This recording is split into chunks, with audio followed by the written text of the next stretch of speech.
from the station that's on your side. This is Channel 7 News at 5. Domestic violence hasn't stopped, the funding stopped. Well, good evening. We begin tonight with domestic violence programs in Arkansas and the struggles they face as their federal funding diminishes. Some of them on the brink of closure are now begging for help to stay open so they can continue serving victims. Those programs rely heavily on federal funding from the Victims of Crime Act, also known as VOCA. VOCA is not funded by taxpayers, but rather through fines and penalties paid by offenders. VOCA funding was reduced by nearly half for the 2025 fiscal year from last year. You can see how those funds have dwindled over the years from more than $15 million in 2020 to just over $7 million this year. During COVID, courts weren't collecting those fees. And that was the start of the VOCA depletion, really. And it just hasn't rebuilt. KATV reached out to the Department of Finance and Administration, who oversees the VOCA funding disbursement. They say it fluctuates annually, and a committee of Arkansas-based experts determine who gets the money through an evaluation and scoring process.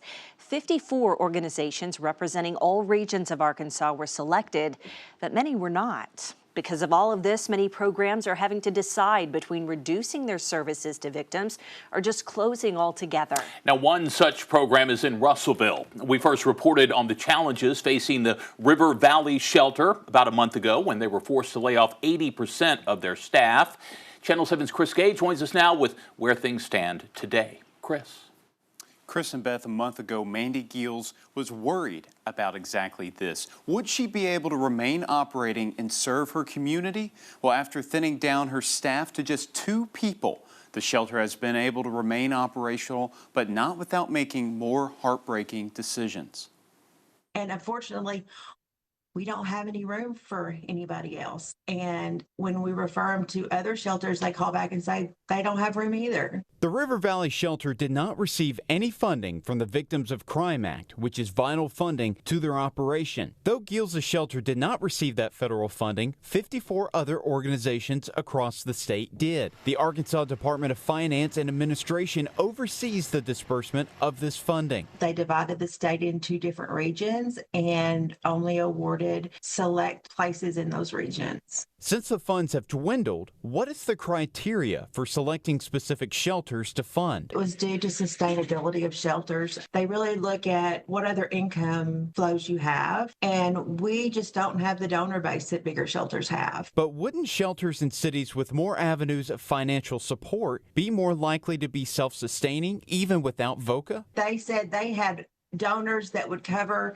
their staffing, that they weren't really worried about it. I was in a meeting with those other directors, and I heard from their own lips that they weren't going to use any of the VOCA funding for staffing. They didn't rely on it for staffing.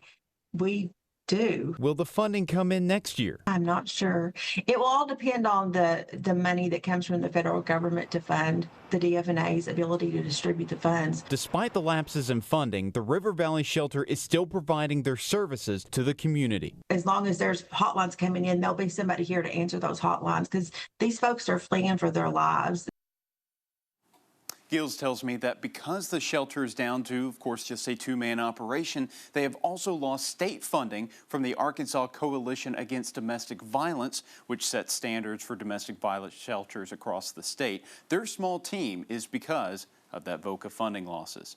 On your side, I'm Chris Gay.